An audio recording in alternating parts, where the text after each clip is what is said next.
ओडिशा सरकार ने अपने शासन का 1 साल पूरे होने पर राजधानी भुवनेश्वर में उद्योग जगत के साथ एक खास बैठक की है। मुख्यमंत्री मोहन चरण मांझी की अध्यक्षता में ये कार्यक्रम राज्य सम्मेलन केंद्र लोक सेवा भवन में हुआ।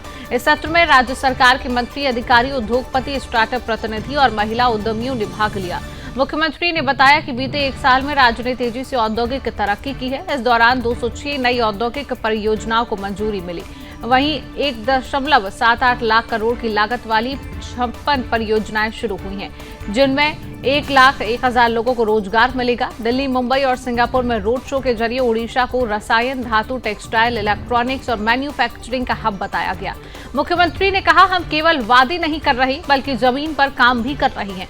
ओडिशा अब तेजी से आगे बढ़ता प्रदेश बन चुका है।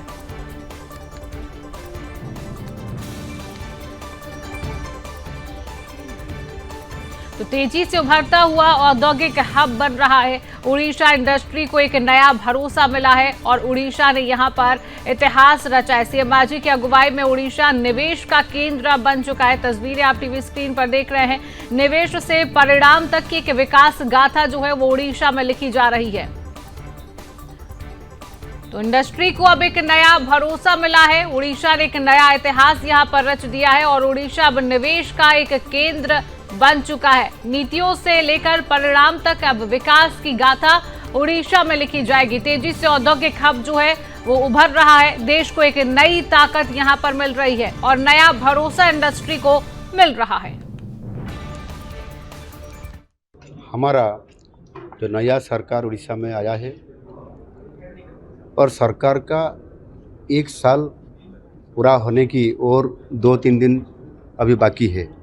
इसी आधार पर हमने हमारा 1 वर्ष पूर्ति मनाने में हमने विभिन्न कार्यक्रम शुरू कर रहा है और आज इसी कार्यक्रम का पहला दिन में हमने विशेष रूप से हमारा जो इंडस्ट्रियलाइजेशन करने का बहुत बड़ा जो हमारा कार्यक्रम हम रखे थे, इसी आधार पर आज एक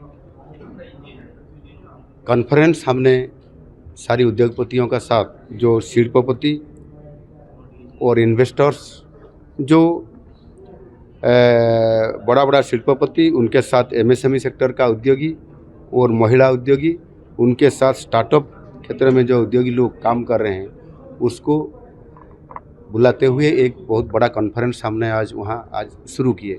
इसी आधार पर सब उद्योगपति ने उनका अपना जो वहाँ आते हुए कैसे हमारा जो इंडस्ट्री पॉलिसी कितना बहुत अच्छा इंडस्ट्री पॉलिसी है, इसी आधार पर वो आने में कैसे उनका कोई तकलीफ नहीं हुआ, कोई कमी नहीं रहा।